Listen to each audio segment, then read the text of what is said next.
What happens when your next-door neighbor, his home is being burgled? He's not being shot at. He's not being held hostage. His home is being burgled. And you witness this going on. In light of all the hell that the George Zimmermans go through, do you go outside and draw down on them, or do you pretend you didn't see it? Well, it's been 5 years. It's hard to believe. It was November 14th, 2007. It's been 5 years since that day. But it has its own Wikipedia listing. He's been on my show a number of times, and we've been big fans of his. We're very supportive of what he stands for. It's not a perfect case, but I tell you this, he didn't shy away from helping his neighbors. Mr. Joe Horn, welcome to the show, sir. Michael, it's good to hear from you again. Yes, sir. It's good to hear from you. I'm glad to hear you're doing well. Yes, sir.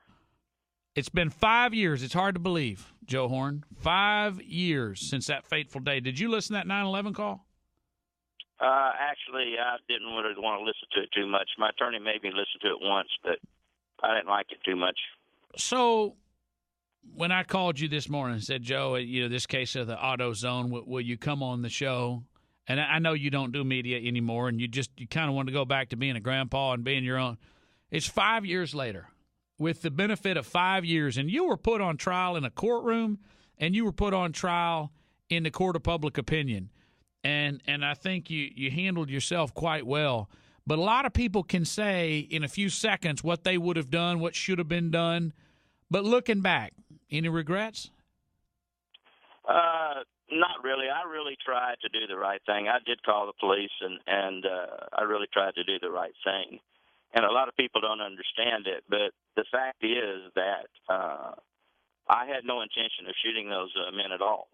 Whether you believe that or not, that's true. The only reason I went outside was to get a description of the car they were getting away from, or, get a description of what direction they were going. That's the only reason I went outside. I did not go outside to shoot those guys. But you had to. Yes. And while a number of people said nasty things about you, they were protests in Pasadena, there were also, and I don't know the extent to which you quite realize it, there were a lot of people who supported you. I remember you went on Fox National News. I think you went on Bill O'Reilly's show. I heard from people all around the country and said, you know what, I'm glad, I'd like to have that guy as my neighbor. Did it surprise you what kind of outpouring of support you had? Actually, it really did. I consider myself most fortunate, not only the people like yourself, but the regular people, the regular, common, everyday, ordinary man, grandfather, father. I think they kind of understood something was going on out here that the news media was not commenting on, okay? I mean, there's a lot of things that happen, but I think a lot of people realized that they, too, could be in this situation. So I consider myself most fortunate. And looking back, what do you learn from the whole experience? I mean, the good news was they didn't indict you, did they? Actually, I did go before the grand jury, no. But they didn't actually indict you. But it was a tough 6 months. I mean, we were all going through that with you. I mean, not to the extent that you were, because we weren't on trial, but that was a tough 6 months. I think a lot of folks were really worried. What does this mean? Does this mean that the next time my house is being broken into, my neighbor's going to go, well, I don't want to get involved? Actually, believe it or not, the 6 months was a long period of time, but to be perfectly honest with you, I had lost my memory for 4 months of that 6 months. And I know that sounds strange, but it was such a traumatic experience that I had memory loss. So the time allowed me, when my memory came back and I remembered exactly what happened, I felt a whole lot better, because when you lose your memory, it's kind of strange. People are saying things and you can't remember exactly what happened. Wow. So I know that sounds strange, but that's what really happened. I wouldn't want to go through what you went through, Mr. Horn. Joe Horn is our guest. So when you see the story of George Zimmerman, and obviously it's back in the news now, although less so, which means that, for instance, the picture coming out that he was beat up pretty bad, it's a similar situation to yours. Here was a guy who was volunteering as the neighborhood watch captain to try to keep his neighborhood safe. That had a series of break-ins. He stops a guy who's walking through the neighborhood and acting quirky under the influence of laced Skittles, which people think it's funny, but it's not just Skittles. They were laced. The guy's a thug. He's had all sorts of problems at school. He's on suspension from school. He's in a neighborhood that he doesn't live in because he's living with his dad's girlfriend because he's been kicked out of school, and they're trying to get him right, and who knows what he's under the influence of. And we now know that he beat George Zimmerman within an inch of his life, and George Zimmerman had to shoot the guy to save his own. When you see a situation like that, what's your reaction?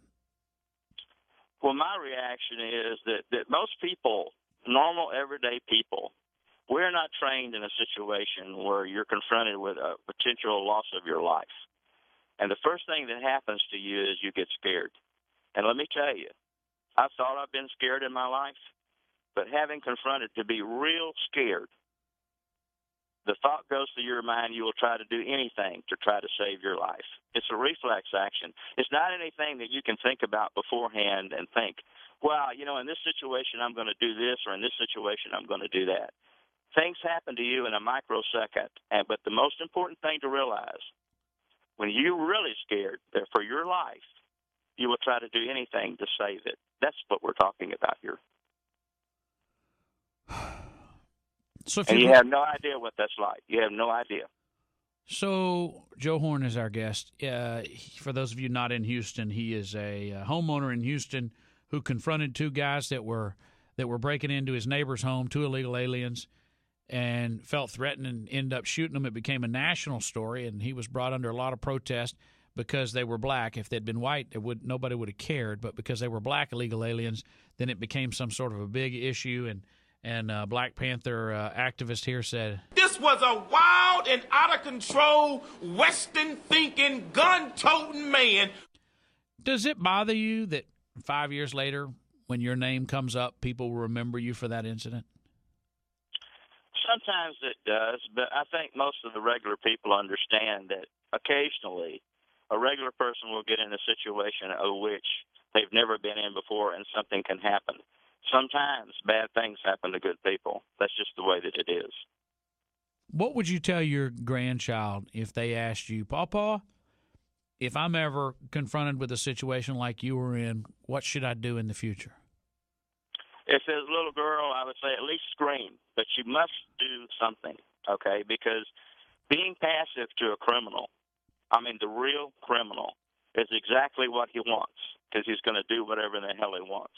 Personally, I think you need to do something. I'm glad to hear you still say that. Well, it's the truth. If you get to the point in this country where you cannot tell the truth about something, we're in sad shape. You mind if we use that as a promo for my show? No, not at all.